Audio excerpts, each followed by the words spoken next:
The first time the intercom spoke at midnight, I was already awake. That's not the kind of detail you admit proudly. It's the kind you confess, like a journalist with coffee breath and too many ghosts in his notebook. But the Marlowe mansion does that to you. It keeps you alert the way a storm keeps a lighthouse awake, always listening, always waiting, always holding its breath for something it can't name. At 12 a.m., sharp, the mansion's hallway lights shifted from warm gold to a pale, watchful white. Somewhere deep in the walls, a faint click traveled through old wiring, like a secret passing hand to hand. Then the doorbell rang. Not a frantic ring, not a broken, stuck button. Just one clean chime that bloomed through the marble foyer and faded into the velvet hush. A second later, the intercom crackled, and a woman's voice, soft, elegant, unmistakably intimate, spoke with the calm of someone who knew exactly how the night would feel. "Ethan," the voice said, "if you're hearing this, it means they didn't listen." The hair on my arms rose so fast it felt like the air itself had turned into winter, because I had heard that voice before. The voice belonged to Elena Marlowe, and Elena Marlowe was dead. If you've ever stood in a place where grief lives like furniture, where it's polished, arranged, and never moved, you'll understand what happened next. The mansion didn't just hold silence, it guarded it. So when that voice slipped into the air, it didn't sound like a recording, it sounded like a return. I remember staring at the intercom panel as if it might open like a mouth and reveal a beating heart behind it. Then I heard footsteps, not mine. Ethan Marlowe came down the stairs barefoot, wearing the same charcoal sweater he wore every night, as if fabric could be ritual. He didn't run. He didn't shout. He moved like a man who had practiced being calm because panic had once destroyed him, and he refused to give it the satisfaction again. Behind him, the twin boys appeared at the top of the stairs, framed by the soft nightlight glow from their wing. Noah Marlowe held a sketchbook to his chest, like it was the only thing in the world that couldn't leave him. His eyes were quiet, deeper than 9 years should be allowed to be. He didn't speak often. When he did, it wasn't because he had nothing else to say. It was because he was choosing the exact moment words mattered most. His communication lived in small gestures, in the way his fingers traced the edge of paper, in the way he watched people when they thought no one noticed. Lucas Marlowe, his twin, was the opposite in motion but not in depth. Lucas carried emotion like a lantern, bright, obvious, impossible to ignore. He reached for Noah's hand automatically, as if his body understood that his brother's calm needed an anchor. Lucas could laugh so loudly it startled the chandeliers and cry so openly it made grown adults swallow their pride. Both boys had Down syndrome, and if you've met one child with Down syndrome, you've met one child. Because Noah and Lucas were not a type. They were Noah and Lucas, with their own humor and their own heartbreak, and their own ways of reading a world that often rushed past them. Ethan stopped on the landing and looked at the intercom, as if it had turned into a mirror. The voice continued, steady and tender. "I told you they would try to take what isn't theirs. I told you they would say it's for the children, when it's for control." Ethan's throat moved. His eyes didn't blink. It wasn't disbelief I saw there. It was something worse, recognition. And that's the moment I should rewind, because you deserve to know how I ended up inside the most famous mansion on the eastern seaboard at midnight, listening to a dead woman speak through a wall. My name is Carlos Vieira. I'm a journalist, not the kind who chases celebrity scandals, but the kind who listens to the quiet stories that get buried when money gets involved. I was assigned to write a profile on Ethan Marlowe months earlier, the self-made billionaire who turned a small logistics startup into an empire and then vanished from public life after his wife's sudden death. People said he broke. People said he became cruel. People said he became generous. People said whatever they needed to say to make sense of a man who had everything and still looked like he'd been left behind at the worst train station in the world. When Ethan finally agreed to let me observe his life for a week, I expected grief. I expected cold luxury. I expected the kind of quiet that makes you feel like your own breathing is disrespectful. What I didn't expect was a house that felt like it was waiting for someone to come home. The Marlowe mansion sat behind iron gates and old trees that leaned toward it, like curious witnesses. The driveway curved past hedges, cut so precisely they looked like they'd been measured with rulers. Inside, the air smelled faintly of lemon polish, cedar, and something softer, lavender maybe, lingering as if it belonged to someone who still walked the hallways in silk slippers. The foyer alone could have swallowed my apartment. Marble floors, a sweeping staircase, a chandelier that looked like frozen rain. To the left, a library lined with dark wood and leather chairs that had seen too many sleepless nights. To the right, a conservatory with glass walls and potted citrus trees. Moonlight pooled on the tiles like spilled milk. Down the hall, a formal dining room, a music room with a grand piano, a security office tucked behind an unmarked door. And upstairs, at the end of a long corridor softened by thick carpet, the twins' wing. 2 bedrooms painted in warm, calming colors, a playroom with art supplies organized like a loving obsession, and a small sitting area where a portrait of Eleanor hung above a fireplace. Her smile in that portrait was gentle but knowing, like she was about to tell you a secret and wanted to see if you were brave enough to hear it. Ethan's grief routine was as strict as any business schedule. Every morning at 5:30, he walked alone through the garden, past rose bushes Elena had planted, past a stone bench worn smooth by years of sitting. He carried a coffee mug he never finished. He touched the back of the bench the way people touch headstones, not for information, but for connection. Then he returned inside, reviewed trust documents at his desk like they were enemies, and took conference calls in a voice that sounded like steel wrapped in velvet.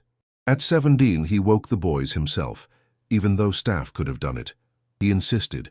He carried Lucas down the stairs like Lucas was still a toddler, and Lucas let him, laughing, arms around Ethan's neck, because sometimes love is accepting someone else's need to hold you. Noah walked beside them quietly, sketchbook tucked under his arm, and he always paused at Elena's portrait to tap the frame once with his knuckles. A private greeting, a promise. The staff had been pared down since Elena's death. Ethan didn't want a crowd. He wanted control. Or maybe he wanted fewer witnesses to the way he unraveled after the boys went to bed. Which brings me to Maya Reed. Maya wasn't a maid. She wasn't a nanny. She wasn't a temporary hire.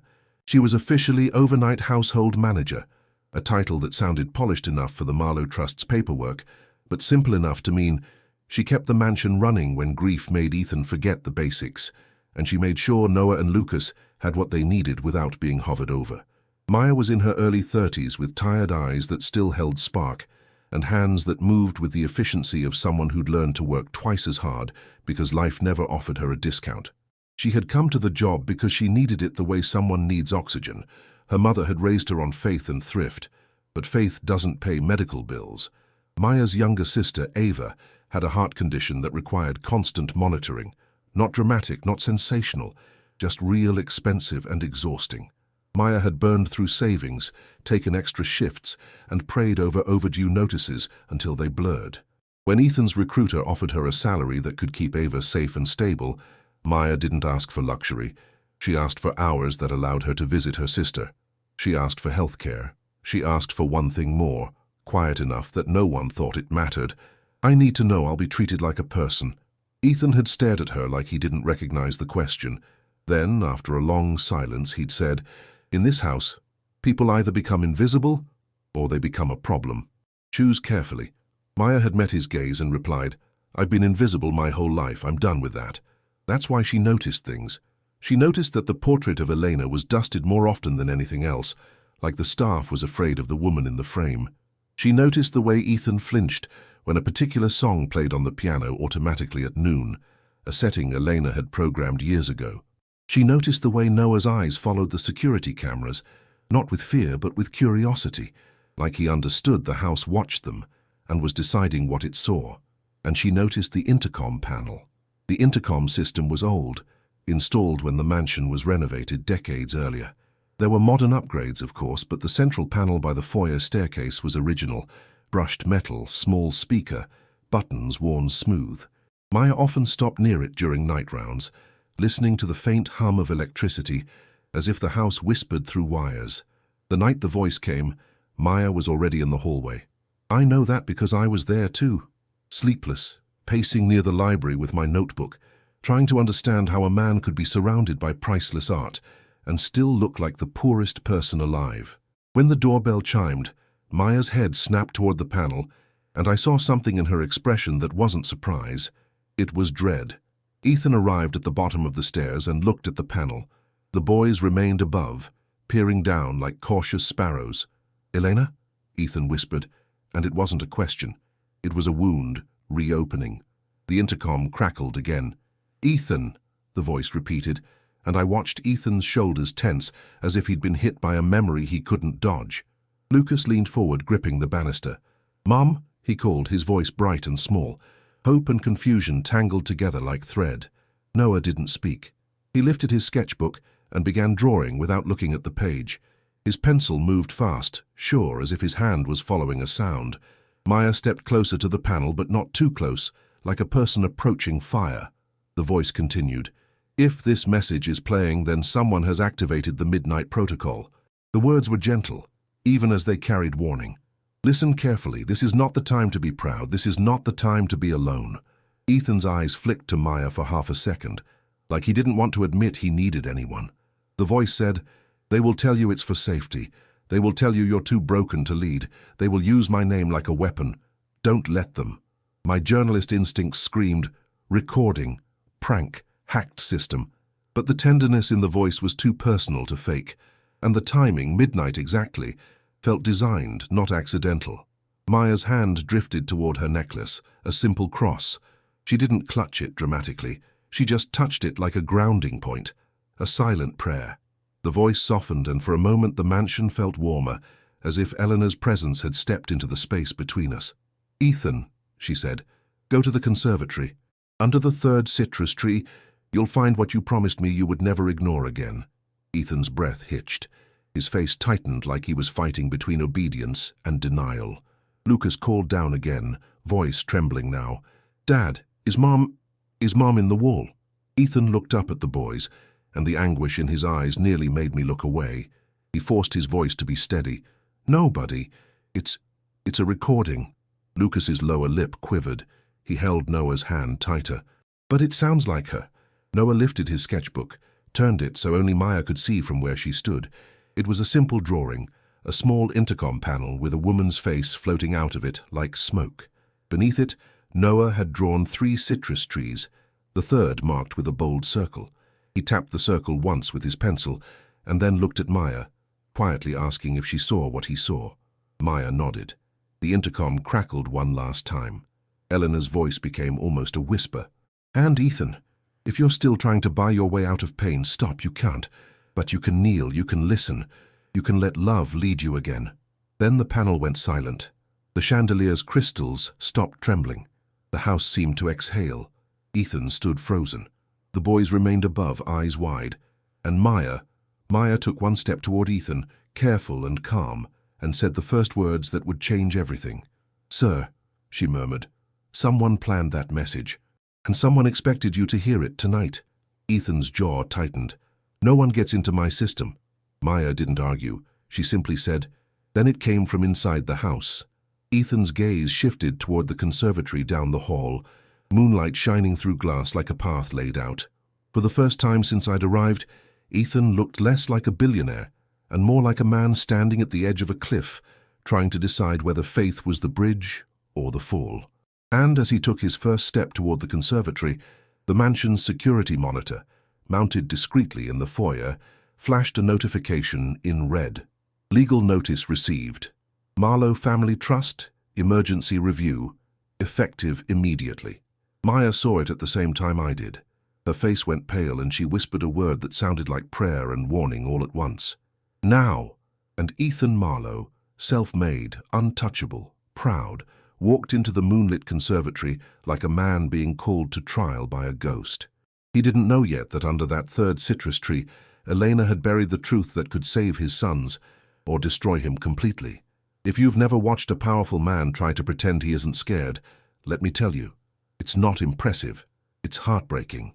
Ethan pushed open the conservatory doors, and the hinges sighed like they'd been waiting for this moment. The air inside was cooler than the rest of the mansion, carrying damp soil, citrus leaves, and the faint sweetness of blossoms. Moonlight pressed against the glass walls, turning every plant shadow into something alive. Maya followed at a respectful distance. I stayed back near the doorway because my job was to observe, but my body felt like it was leaning into the story whether I wanted it to or not. Noah and Lucas had come down the stairs now, not running. Ethan had trained them gently but firmly not to run in the mansion, but moving fast in their own way. Lucas clutched a stuffed dog under his arm. Noah held his sketchbook like a shield. Ethan stopped them at the threshold with a hand held out. "Stay here." Lucas looked up at him, eyes glossy. "But Mom said—" "I know what she said," Ethan snapped, then immediately softened, guilt flickering. I need you safe." Noah tilted his head, studying Ethan's face the way he studied everything, like he was measuring the temperature of a moment. Maya knelt to the boy's level, her voice quiet and steady. "We're going to do this together," she told them. "Not in a scary way, in a puzzle way, okay?" Lucas sniffed. "A puzzle?" Maya smiled a little. "Yep, and I know 2 boys who are really good at puzzles." Noah's fingers relaxed around the sketchbook. Lucas's shoulders lowered a fraction. It wasn't magic, it was respect. Maya didn't talk down to them. She didn't use baby words. She spoke to them like people whose fear mattered. Ethan crossed the tiled floor to the row of citrus trees, each one planted in a large terracotta pot. Eleanor's voice had said the 3rd tree. Ethan moved like he was afraid the plants would judge him. He counted under his breath. 1, 2, 3. He crouched, then hesitated. For a billionaire who could buy entire buildings without blinking, digging in a pot of soil looked like the hardest thing he'd done in months. Maya stepped forward, gloved hands already ready. "No," Ethan said quickly. This is mine." He plunged his hands into the soil. The sound of dirt shifting was oddly loud in the quiet conservatory. Lucas leaned against Maya's leg. Noah watched Ethan's hands, eyes focused like he was memorizing the act. Ethan's fingers hit something solid. He froze. Then he pulled, and a small metal box emerged, sealed in a plastic bag. The box was no bigger than a lunch container, but Ethan held it like it weighed 1,000 pounds. On the lid was a label, handwritten in Elena's elegant script, "Midnight Protocol, only when they come for the boys." Ethan's face tightened. "They," he whispered, and the word tasted bitter. Maya's eyes flicked to the security monitor visible through the conservatory glass. The red legal notice remained, pulsing like a wound. "I'm going to check what that notice means," I offered, my reporter's instincts kicking in. Ethan didn't look at me. "Do what you want," he said, voice empty. Then, quieter, as if confessing to someone else, "It always happens at night." Maya gently guided the boys back a step. "Let's give Dad space," she said. Lucas nodded but clung to her hand. Noah walked to a small table and sat, pulling out a pencil, drawing the metal box with sharp, purposeful lines. Beneath it he drew a pair of hands, one large, one smaller, touching the same lid. Ethan set the box on the table and stared at it. His breathing was shallow. I could see him fighting the urge to throw it across the room just to prove he wasn't controlled by the dead. Maya stood beside him, not touching, not intruding. "Do you want me to open it?" she asked softly. Ethan's jaw clenched. "No." Then his hands shook, and the truth spilled out anyway. "Yes." Maya reached for the latch carefully, like the box might explode into grief. It clicked open with a quiet finality. Inside were 3 things: a small flash drive, a folded letter sealed with wax, and a slim, old-fashioned key attached to a tag. The tag read, "Safe Deposit, Harborstone Bank, Box 711. Ethan swallowed hard. "Harborstone," he murmured. "They handle the trust." Maya's expression didn't change much, but her eyes sharpened. "So Elena left something with the institution." The word institution hung there like a threat. Ethan snatched the letter, fingers trembling as he broke the seal. The paper unfolded with the crispness of something carefully preserved. Elena's handwriting flowed like a calm river. Ethan read silently at first, then his mouth moved around the words as if he needed to taste them to believe they were real. "My love," the letter began, "if you are reading this, then the world has proven what I feared. Money attracts wolves, and grief makes them bold." Lucas stepped closer, peering at the paper. "Mom wrote that?" Ethan's voice cracked. "Yes." Noah leaned in too, eyes scanning the handwriting even if he couldn't read every word yet. He touched one line gently with a fingertip, like he was touching her hand through ink. Elena's letter continued. "Ethan, listen to me. They will come for the boys through paperwork, not through doors. They will say you are unstable. They will say the children need structure. They will offer you comfort, like a leash." Ethan's face tightened. Maya's hands curled into fists at her sides. The letter said, "I made a plan, not because I doubted you as a father, but because I know how the Marlowe Trust works. It doesn't love, it manages. That line landed like a punch. I had seen trusts destroy families before, not with violence, but with signatures, with meetings, with calm voices that insisted their cruelty was reasonable. Ethan read on. There is something you do not know, Ethan, a secret I kept not to betray you, but to protect our sons from men who believe blood is a currency. Ethan's eyes widened. Elena, Maya leaned forward slightly. A secret? The letter continued. If the Midnight Protocol activates, it means one of two things. Either they have begun the emergency review, or someone inside our own walls has allowed them access. Trust no one who speaks only of policy. Trust those who speak of people. Ethan's gaze flicked to Maya. His eyes softened for a fraction of a second, like he was realizing she might be one of the few people in his world who spoke of people. Lucas squeezed Maya's hand and whispered, I trust her. Noah didn't say anything, but he drew a small symbol on his page, a lighthouse, then tapped it twice and looked at Maya, then at Lucas. It was a tiny ritual I hadn't seen before. 2 taps and a glance. Lucas copied it immediately, tapping twice on his stuffed dog. Maya's eyes widened a little. She smiled, almost despite herself, and tapped twice back on the table. A secret language was born right there, a silent promise of, I'm here. Ethan kept reading, voice trembling now. In the safe deposit box, you will find the documents and evidence you need, not to fight dirty, but to fight true. You will also find instructions for the intercom recording and proof of who activated it. Ethan's hands tightened on the letter. Proof, he whispered. The letter ended with words that made Ethan close his eyes like he was being asked to surrender. And Ethan, when the time comes, do not stand alone and proud. Kneel if you must. Love is not weakened by humility. It is strengthened. Silence fell again. Noah's pencil stopped. Lucas swallowed hard. Maya spoke carefully. Sir, that key. We should go to the bank in the morning. Ethan laughed, but it wasn't humor. It was pain disguised as disbelief. Morning, he echoed. They sent a legal notice at midnight. They don't wait for morning. As if on cue, Ethan's phone buzzed. He glanced at the screen and I saw his face change, the way clouds change when lightning passes behind them. Emergency meeting, he said flatly.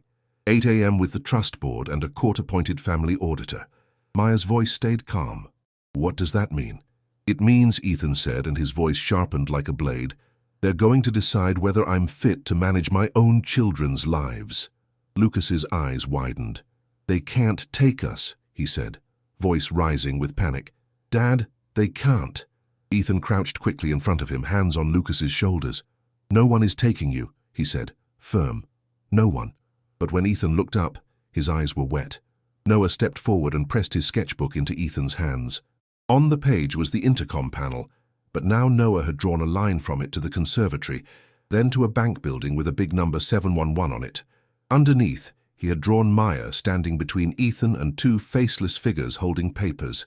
Maya's face was just a simple curve, but she was drawn larger than the others, steadier. Ethan stared at the drawing. His throat worked. He handed it back to Noah, with trembling care, like it was sacred. I watched this scene and felt something shift in me as a journalist. I had come here to write about a billionaire's grief, but what I was seeing was a family under siege by a system that didn't bleed, and therefore didn't care. That night, Maya put the boys back to bed with a gentleness that felt practiced, not professional. She didn't promise impossible things. She promised presence. When Lucas asked, "Will Mom talk again?" Maya didn't lie. She said, "If she left us another clue, we'll find it." Together. Lucas nodded and tapped twice on his stuffed dog. Maya tapped twice on her own wrist and whispered, "Lighthouse." Noah, already in bed, drew a lighthouse on a sticky note and pressed it to the wall beside his nightlight. Then he pointed to Maya and made a small motion with his fingers, like he was tying an invisible knot. Maya understood. "A knot," she said softly. "A promise." Noah's eyes softened. He nodded once. Later, in the kitchen, under warm under-cabinet lights and the smell of chamomile, Maya told me something I'll never forget. "I've worked in rich houses before," she said quietly, stirring tea she didn't drink. "And you know what's different here? This house isn't rich, it's wounded." I asked her why she'd looked afraid when the intercom spoke. Maya hesitated, then admitted, "Because I've been around people who plan, people who move quietly and call it procedure." And when a message comes at midnight, it's never because someone wants peace. Before I could press further, the mansion's head of security, a broad man named Gordon Hale, entered, his expression stiff. "Mr. Marlowe," he said, glancing toward Ethan's office. "We've got a problem. Someone accessed the internal network around midnight, not external, internal." Ethan stepped into the kitchen, face hard. "Who?" Gordon's jaw clenched. "I can't say yet, but it used an old maintenance channel, the one tied to the intercom." Maya's fingers tightened around her mug. "So Elena was right," she whispered. "Someone inside."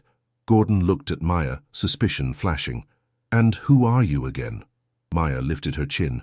"The person making sure those boys sleep tonight." Ethan's eyes flicked between them, and the tension in the air turned sharp. Then Gordon added the sentence that made my stomach sink. "The Trust's auditor arrives at dawn," he said. "And they asked for full access to the security office." Ethan's voice went cold.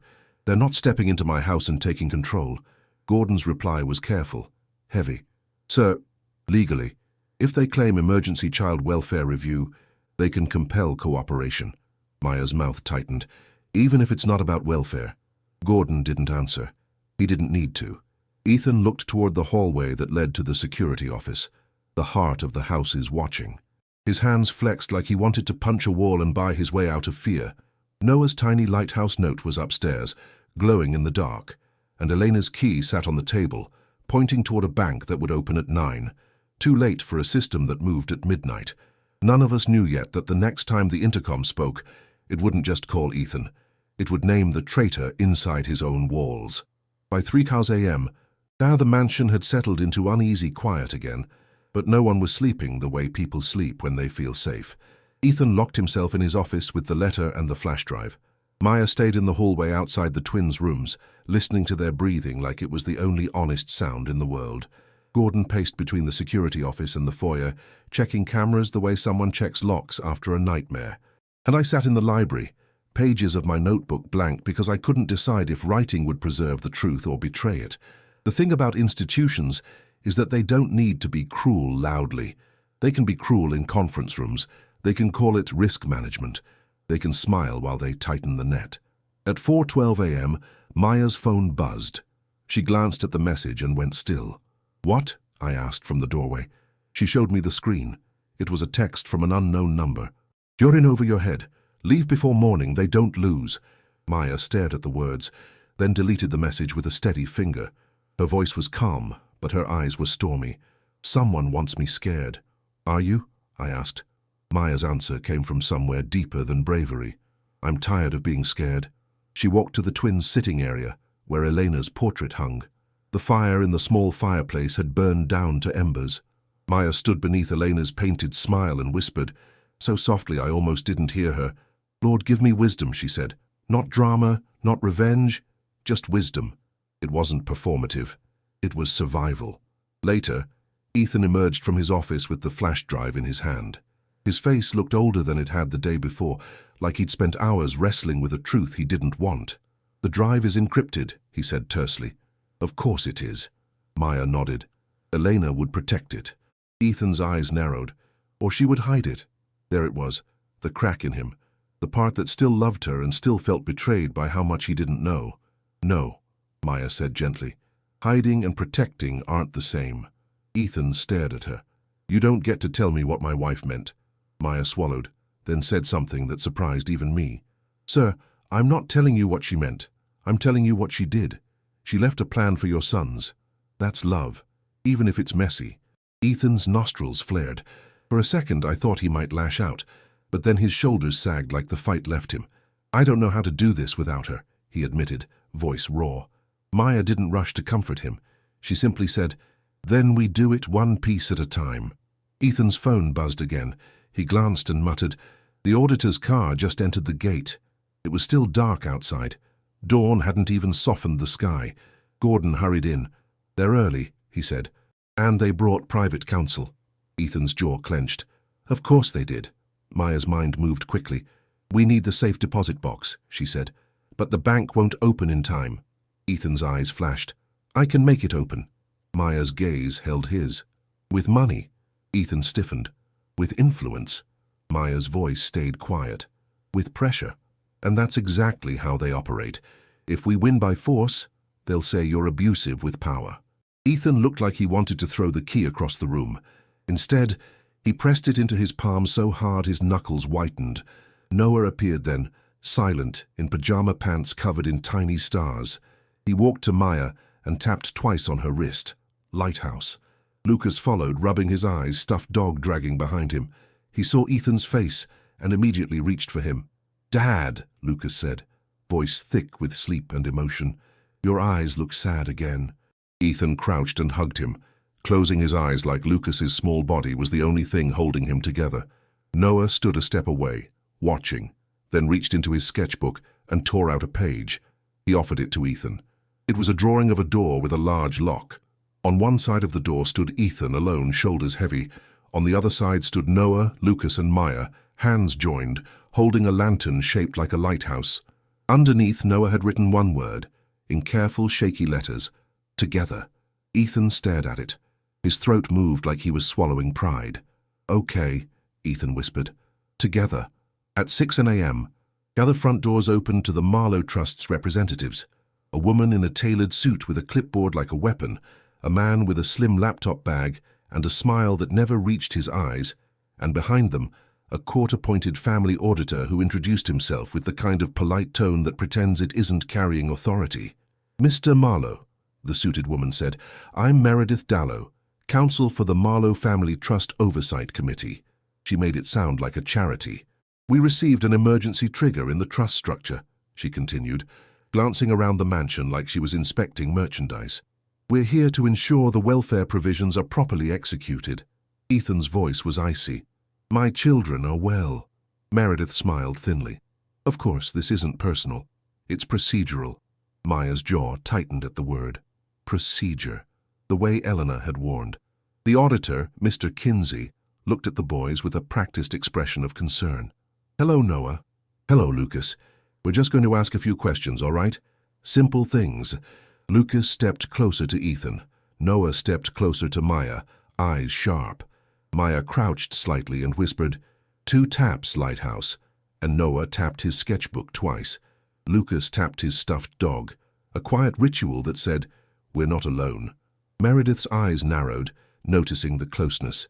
"And you are?" she asked Maya. Voice clipped. "Maya Reed," Maya said evenly.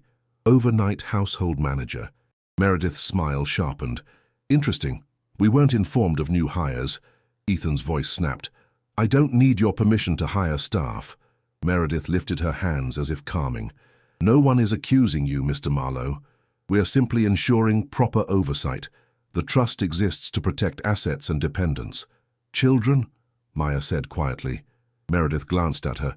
"Excuse me." Maya held her gaze. "You mean children?" Meredith's eyes cooled. "Children are dependents under trust language." Lucas frowned. "I'm not a dependent," he blurted. "I'm Lucas." The auditor's smile widened in a way that felt too rehearsed. "Of course you are, buddy." Lucas's face tightened. "Don't call me buddy." For a 9-year-old, it was a small rebellion. For me, it was a reminder. These boys were not props in a legal drama. They were people fighting to be seen. Meredith cleared her throat. "We require access to the security office and internal network logs." Gordon stiffened. "Those logs are private." Meredith produced a document. Court-ordered cooperation under emergency review. Ethan's hands curled. I could feel his urge to explode, to buy, to threaten. But Maya's earlier words hung in the air. If he wins by force, they'll use it against him. Ethan forced himself to breathe. "Fine," he said tightly. "But you don't interrogate my children alone." Meredith smiled like she'd expected that. "We'll see what the auditor recommends." As they moved toward the security office, Maya's phone buzzed again. Another unknown message. "The intercom will speak again. It will say a name. Listen." Maya's breath caught. She didn't show anyone. Instead, she slipped the phone into her pocket and did something small and brave. She went upstairs to Elena's portrait and stood beneath it again. I followed quietly. Maya stared up at the painted face. "If you're doing this," she whispered, "help me do it right." A memory seemed to pull at her, and she closed her eyes. Later, she told me about her grandmother. The woman who had raised her faith like it was bread, something you made daily, not something you bought once and bragged about. Her grandmother used to say, "Child, when you can't see the road, the Lord doesn't ask you to run, He asks you to take the next step without lying to yourself." Maya had repeated that sentence to herself so many times it lived in her bones. Now she opened her eyes and took the next step. Downstairs, the trust counsel and the auditor entered the security office. Gordon hovered, tense. Ethan stood stiff beside them, jaw locked. Noah and Lucas waited in the sitting area with Maya, drawing at the small table. Noah drew the intercom again, but this time he drew a line from it to the security office, then to a figure holding a key. He made the figure's face blank. Lucas leaned close to Maya and whispered, "Do you think Mom is mad?" Maya's heart clenched. "No," she whispered. "I think your mom loved you so much she planned ahead." Lucas blinked. "Like when I packed my backpack the night before school?" Maya smiled, eyes wet. "Exactly like that." Noah suddenly froze, head tilting toward the hallway. "What is it?" Maya asked. Noah lifted a finger, asking for silence, and then, faintly, through the mansion's hush, came a click in the walls. The same click as the night before. The intercom's speaker crackled. Every adult in the foyer turned, Ethan's face drained of color, and Elena's voice, clear, unmistakable, spoke again, as if she had never left. "Ethan," she said softly, "they are in the security office, and the one who opened the door for them is—" The speaker hissed, stuttered. Maya's hand flew to her mouth. Noah's pencil snapped, and the intercom finished the sentence in Elena's voice, calm as a verdict. "Gordon." The moment Elena's voice named the head of security, the entire mansion felt like it had just chosen sides.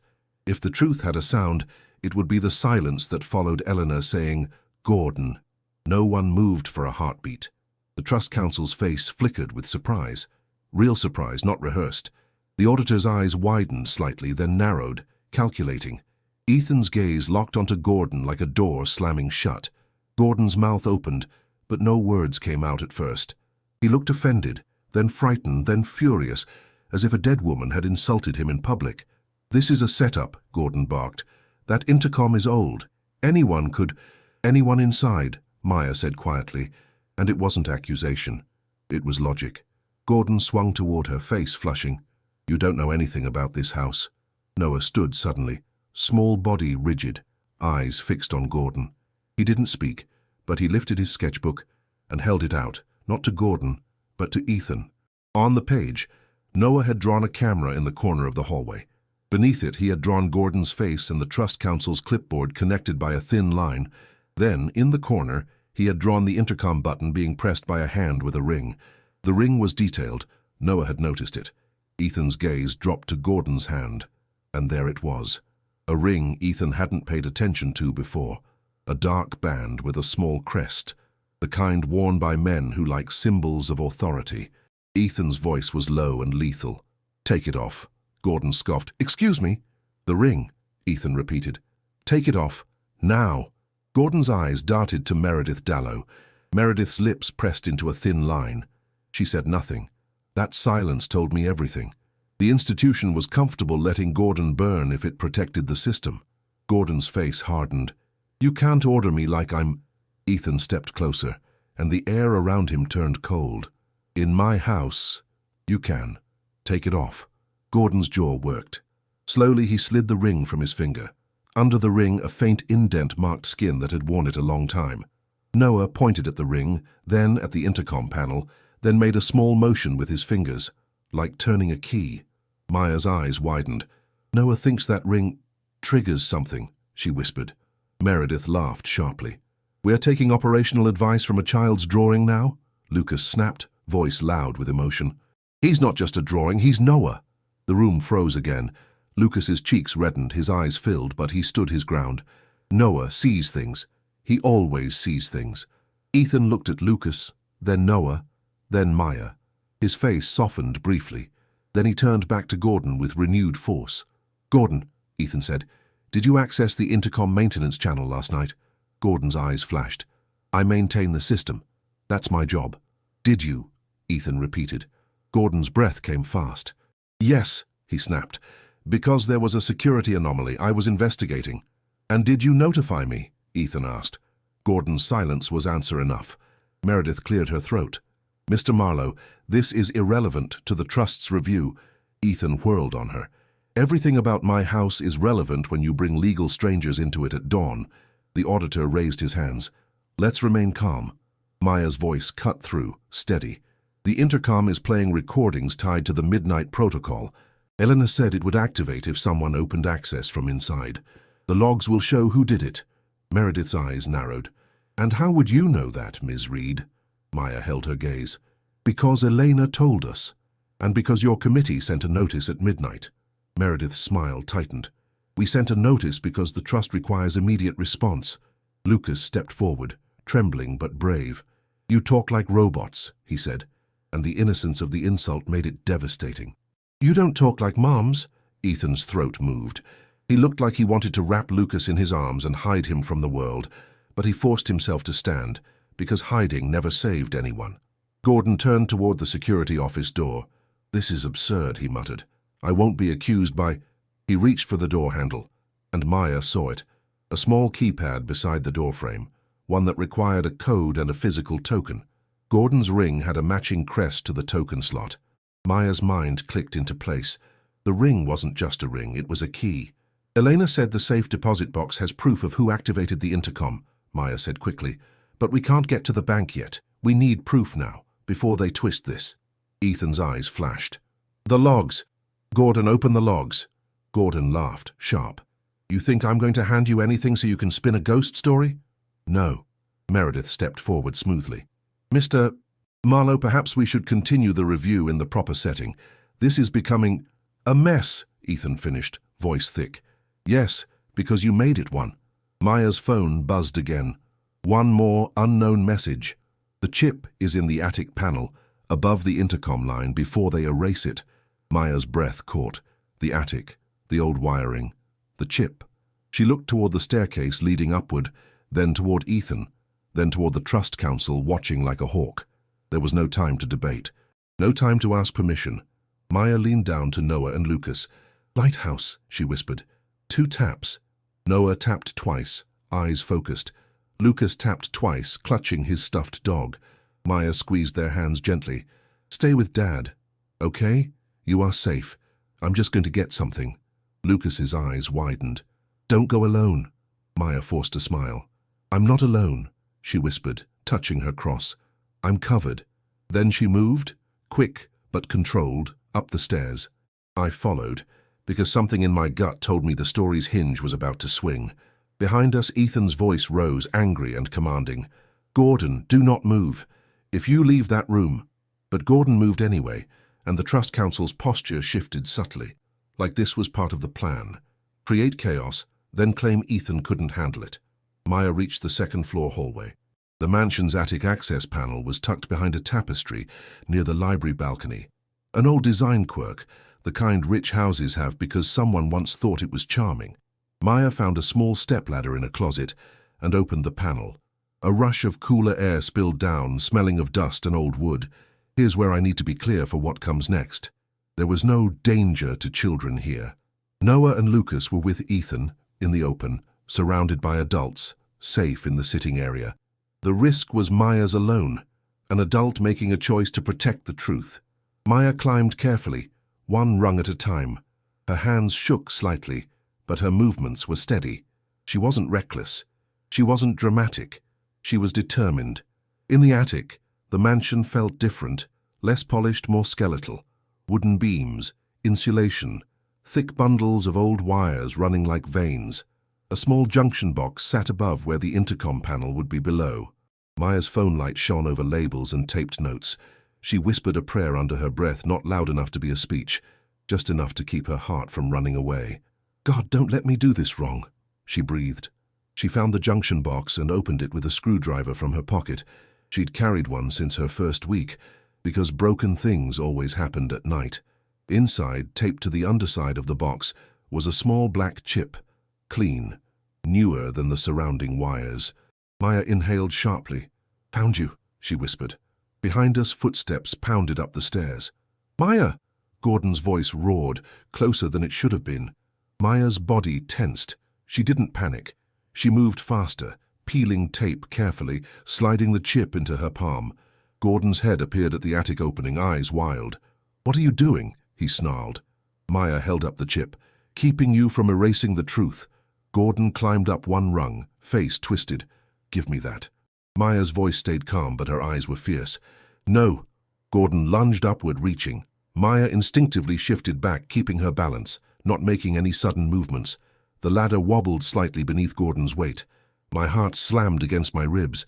But I saw Maya's control. She wasn't flailing, she wasn't slipping, she was choosing stability. "Stop!" I shouted. And Gordon froze for a second, startled by my voice in the dark. That second was enough. Maya tucked the chip into her pocket and began descending carefully, one rung at a time, refusing to rush and risk falling. Gordon's hands reached again, trying to grab her shoulder, but I stepped between them, blocking him with my body. "You're going to hurt someone," I snapped. Gordon's eyes flicked with calculation. "Move!" Behind us, voices echoed up the stairwell. Ethan calling, security guards pounding after Gordon. "Maya!" Ethan shouted, raw fear in his voice. "Get down, now!" Maya reached the floor and stepped away from the ladder, breathing hard. Gordon reached the landing, just as two guards grabbed his arms. "This is unlawful!" Gordon shouted. "You can't detain me!" Ethan appeared, face pale with fury. Meredith Dallow followed, expression controlled, already forming a narrative.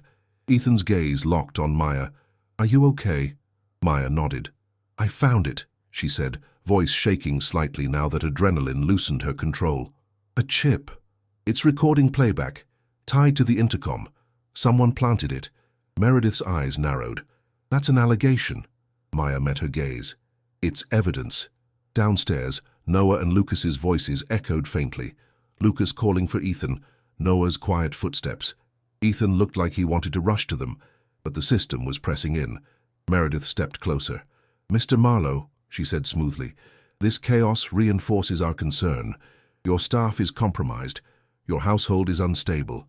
Perhaps it's best the boys spend time in a supervised environment while—" "No," Ethan growled. The auditor's voice came from behind Meredith. "Mr. Marlowe, we must consider what's safest." Maya's voice was soft but sharp. "Safest for who?" Meredith's smile was thin. "For the children." Lucas's voice rose from downstairs, louder now, closer. "Dad, I don't want to go anywhere." And then, something happened that made my breath catch. Noah, who had been quiet through most of the chaos, walked into the foyer and looked straight up the staircase at Maya, Ethan, Gordon, the Trust Council, all of it. His face was calm, but his eyes were blazing with understanding. He took a breath, and for the first time in a clear, steady voice that cut through adult noise, Noah spoke one word. "Maya." The whole house went still. Lucas turned, eyes wide. "Noah talked," he whispered, awe and tears mixing. Noah stepped forward and held up his sketchbook. On it was a lighthouse larger than before, with rays reaching toward Ethan, Maya, Lucas, and Noah. Beside the lighthouse, Noah had drawn a small chip taped inside a box. He had seen it before any of us. He had heard the tiny click, noticed the pattern, drawn the truth before the adults even caught up. Ethan's face crumpled for a second, pride and grief and love colliding. Meredith's expression tightened. The institution didn't like surprises it couldn't control. Gordon thrashed against the guards. "This is insane. The committee—" "The committee," Maya interrupted, voice steady, "is using procedure to steal a family." Meredith's eyes flashed. "Be careful, Ms. Reed." Maya lifted her chin. "I am." Ethan looked at Noah, then Lucas, then Maya. He turned back to Meredith and the auditor with a voice that shook but didn't break. "We are done with your quiet cruelty," he said. And Meredith smiled, because she wasn't done. "Then we'll see you in court," she said softly, "and we'll see what your dead wife's midnight games mean to a judge." As Meredith walked out with her clipboard like a blade, Maya realized Elena hadn't just left a recording, she had left a weapon of truth, and the final trigger was still waiting to be pulled. Morning finally arrived, but it didn't feel like light. It felt like exposure. The mansion's windows filled with grey-blue dawn, washing the marble floors in a colder color. The birds outside sang like nothing had happened, and that ordinary sound made everything inside feel even stranger, like the world refused to acknowledge how close a family had come to being dismantled by paperwork. Gordon was held in the security office, while Ethan's legal team was called, not to attack or scheme, but to protect, to respond, to keep the trust's machinery from rolling over two 9-year-old boys who had done nothing but exist. Maya sat in the twins' sitting area with Noah and Lucas. Lucas leaned into her side, exhausted from crying. Noah sat at the small table, drawing with steady hands again, like art could stitch the mansion's seams back together. Ethan stood in the doorway, watching them like someone watching life from behind glass. He didn't enter at first. Pride held him back. Grief held him back. The fear of failing held him back. Then Noah lifted his eyes from the page and looked directly at Ethan. Noah didn't speak. He just tapped twice on the table. Lighthouse. Lucas copied him, tapping twice on his stuffed dog, then looked up at Ethan with swollen eyes. "Dad," Lucas said, voice trembling, "you can tap too." Ethan stared at his sons as if they had handed him a key he didn't know how to hold. Slowly, awkwardly, Ethan stepped into the room. He knelt beside the table, knees on soft carpet, billionaire suit pants creasing, pride folding with the motion. He placed his fingers on the tabletop and tapped twice. The sound was quiet, almost nothing, but I felt the entire house shift. Maya's eyes filled. She didn't smile like she'd won. She looked like she'd witnessed something holy, a powerful man finally admitting he needed others. Ethan's voice broke. "I don't know how to be who they expect," he whispered. "I don't know how to be steady." Lucas sniffed, wiping his nose with his sleeve. "You don't have to be steady all the time," he said. "You just have to be Dad." Noah reached across the table and touched Ethan's hand gently, one fingertip like a small bridge. Then Noah slid his sketchbook toward Ethan. On the page, Noah had drawn the mansion as a giant heart with rooms inside it, the library like a lung, the conservatory like a palm, the twins' wing like two small lights. At the center was a lighthouse. Around the lighthouse were 4 figures holding hands: Ethan, Noah, Lucas, and Maya. Ethan stared at it, and the tears he'd kept locked behind money and fury finally escaped. "I'm sorry," Ethan whispered. Not to the boys, not only, but to the heir, to Elena's portrait upstairs, to the part of himself that had tried to purchase control instead of building trust. Maya's voice was quiet. "Sir, the chip you found. We can extract the file. It will prove the recording was triggered and by whom." Ethan nodded, swallowing. "Do it." An hour later, Ethan's attorney arrived along with a digital forensic specialist, an older woman named Dr. Helen Price, who spoke like she had seen too many families shredded by systems that called it responsibility. She didn't treat Ethan like a billionaire. She treated him like a father under attack. Dr. Price confirmed what Maya already suspected. The chip was programmed to play Elena's recording at midnight if a specific access token and maintenance channel were used. The access token matched Gordon's ring. The system logs showed Gordon entering the security office alone shortly before midnight and running the access protocol. In other words, Elena's voice didn't haunt the house. Elena outsmarted it. But the most important part came next. The chip contained a second file, hidden behind the Intercom program, a short audio clip recorded by Elena weeks before her death. In it, she spoke calmly about the trust, about threats, about internal coercion. She named names carefully, not slandering, but documenting patterns. The committee's pressure, Gordon's sudden promotion, the way Meredith Dallow used child welfare language as leverage. Dr. Price looked at Ethan and said, "This isn't just a family matter. This is an institutional overreach." Ethan's attorney nodded grimly. "We can present this in court. We can also file to remove trust committee members who abused their authority."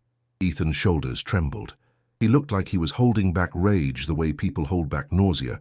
But then, because Elena's letter had been clear, Ethan did something that surprised me even after everything I'd seen. He turned to Maya, and he knelt again, not in front of cameras, not for optics.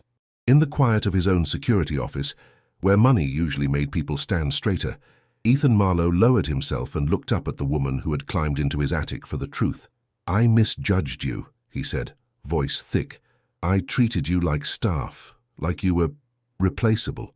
Maya's eyes widened, pain and dignity mixing. She didn't speak. She didn't rescue him from discomfort. Ethan swallowed hard. "I've spent my life paying people to fix problems. I thought if I paid enough I wouldn't have to feel powerless, but last night I was powerless and you—" His voice cracked. You were brave. You were careful. You kept my boys steady when I couldn't. Maya's throat tightened. Sir. Ethan raised a hand gently, stopping her. Let me finish, he whispered. Because Elena told me I would need to kneel, and I hated her for it. I hated the idea. I hated being seen like this. But she was right. He looked down, then back up, tears sliding freely now. You are not invisible. You are not beneath this family. You are part of what saved us. Maya's eyes spilled over. She covered her mouth, not to hide emotion, but to hold it. Ethan's voice turned fierce with sincerity. Tell me what you need. Not as an employee, as a person. The room was silent, except for the faint hum of the mansion's security monitors. Maya's hands shook. She had come into this house needing money for her sister's medical stability. She had tried to keep that need tucked away like shame. Now she forced herself to speak it. My sister, she whispered. Her heart condition. It's managed, but we're drowning in bills. I took this job because I didn't have another way, and I hate that. I hate that love for my family feels like debt. Ethan's face crumpled with recognition, because his love had turned into debt too, just a different kind. Ethan nodded, still kneeling. Then that changes today, he said. Not as charity, as right, as repayment for bravery, and because I want my sons to grow up in a house where the people who protect them are protected too. Maya exhaled, and in that breath was a surrender, not of independence, but of shame. Noah and Lucas entered the doorway then, led by my own quiet instinct that they belonged in every turning point. Lucas ran in first and threw his arms around Ethan's shoulders. Dad, he whispered, don't let the paper people win. Ethan hugged him tightly. I won't. Noah walked in slower, eyes on Ethan's kneeling posture. Noah's gaze held a solemn approval, like he had been waiting for this humility to become real. Noah approached and placed his small hand on Ethan's head gently, like a blessing. Ethan closed his eyes. For the first time, the mansion didn't feel like a fortress. It felt like a home that had decided to fight for its own heart. That afternoon, the legal response moved swiftly. The trust committee tried to push forward an emergency hearing, but Ethan's team filed a motion with evidence of internal tampering and coercive overreach. Meredith Dallow's calm mask cracked when confronted with Eleanor's documented audio and the log evidence tied to Gordon's token. There were no dramatic arrests in the foyer, no sensationalized courtroom shouting. This wasn't that kind of story. It was calmer and more terrifying because it was real in its structure. Meetings, filings, protective orders, temporary injunctions that kept the trust from touching custody while an investigation began. The institution didn't collapse.